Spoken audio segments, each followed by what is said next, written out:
Hi friends, welcome to Homemakers Dreams, our dream channel. ഞാൻ ഇന്നിവിടെ കാണിക്കാൻ പോകുന്നത് ബബ്ലൂസ് കൊണ്ടുള്ള ഒരു ജ്യൂസാണ്. വളരെ എളുപ്പത്തിൽ നമുക്ക് ബബ്ലൂസ് കൊണ്ട് ജ്യൂസ് ഉണ്ടാക്കാം. ഇതെങ്ങനെയാണെന്ന് നോക്കാം. ആദ്യമായിട്ട് ഒരു ബബ്ലൂസ് എടുക്കുക. ബബ്ലൂസിൻ്റെ തൊലി പൊളിച്ച് കളഞ്ഞതിന് ശേഷം അതിൻ്റെ ഉള്ളിൽ അല്ലികളുണ്ടാവും. ആ അല്ലികൾ നന്നായി വേർപ്പെടുത്തി എടുത്തിട്ട് അത് നമ്മൾ മിക്സിയിലിട്ടിട്ട് നാരങ്ങയും പഞ്ചസാരയും ചേർത്തിട്ട് അടിച്ചെടുക്കുകയാണ് ചെയ്യുന്നത്. അതിന് ഈ പൊളിച്ച് കഴിയുമ്പോൾ ഈ വൈറ്റ് സ്കിൻ ഉണ്ടല്ലോ, ഈ വൈറ്റ് സ്കിന്ന് റിമൂവ് ചെയ്തിട്ട് അല്ലികൾ അടർത്തിയെടുക്കണം.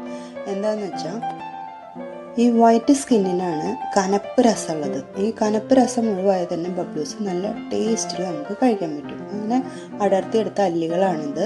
ഈ അല്ലികൾ ഒരു നാരങ്ങ ഇതിൽ പിഴിഞ്ഞ് ചേർത്തിട്ട് വേണം ഉണ്ടാക്കാം. അല്ലാതെ നമുക്ക് ജ്യൂസ് അടിക്കാം. നാരങ്ങ പിഴിഞ്ഞിട്ടാണ് ഞാനിവിടെ കാണിക്കുന്നത്. വളരെ എളുപ്പത്തിൽ ഇത് നമുക്ക് ഉണ്ടാക്കാവുന്നതാണ്. ധാരാളം വൈറ്റമിൻ സിയും ഫൈബറും ആൻറ്റി ഓക്സിഡൻസും കാൽസ്യം പൊട്ടാസ്യം ഒക്കെ ഉള്ളതാണ് ഈ ബബ്ലൂസിൽ. ഇത് നമ്മൾ ഒരു മിക്സിയുടെ ജാറിലേക്ക് അല്ലികളും നാരങ്ങയും പഞ്ചസാര ഒരു 5-6 ടീസ്പൂണ് ഇട്ടിട്ട് ഒരു കപ്പ് വെള്ളം ഒഴിച്ചിട്ടാണ് നമ്മൾ ഇവിടെ ഉണ്ടാക്കുന്നത്.